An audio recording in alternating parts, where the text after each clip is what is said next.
on BBC News Afternoon. So lockdown restrictions are being eased in England. How do you think the short-term accommodation sector is going to react? How quickly can it bounce back?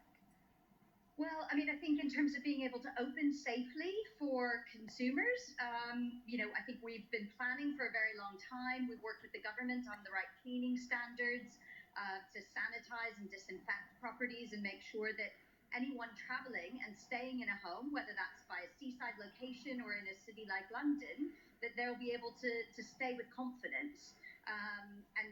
All of us, of course, are hoping that with those safe measures in place, that the sector will be able to reopen and start taking more and more bookings again, because it's a sector that, of course, generates lots of income for local businesses and all the areas where we operate, and also, of course, provides jobs for people. But it's a big task, isn't it? This is going to be very different for hosts now. Absolutely. I mean, whether it's a holiday rental or, a hosted property, there are a lot of things that people need to think about. And so we've worked with Quality in Tourism, and we even have an accreditation program so that individual hosts or companies can get accredited and make sure that they know how to prepare and what they need to do to safely welcome guests to their properties.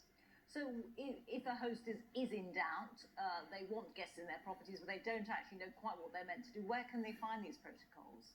Oh, it's really simple. The Term Accommodation Association website has not only the guidelines of what to do, but also additional templates. So everything from a cleaning checklist they can follow to additional resources where they can find extra information. We really want to make sure that everyone has the guidance that they need, and also simple things about which products to buy and everything so that they can do it responsibly.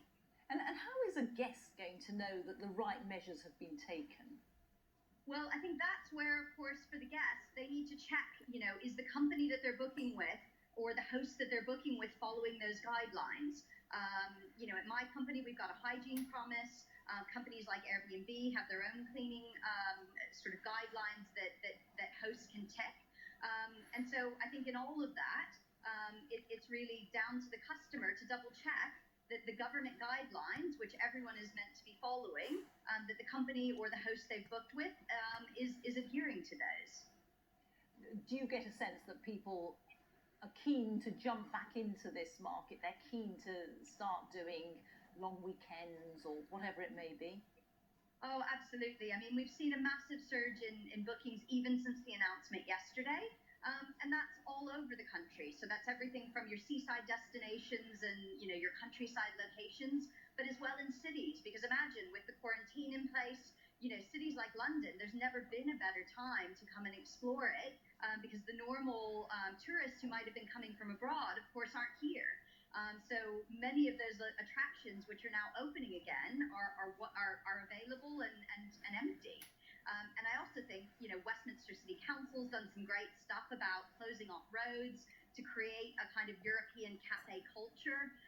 So I think there's some wonderful things, and people will be looking to get away for a luxury weekend break or to go away for a week's holiday this summer, because I think we're all a little bit tired of being in our homes.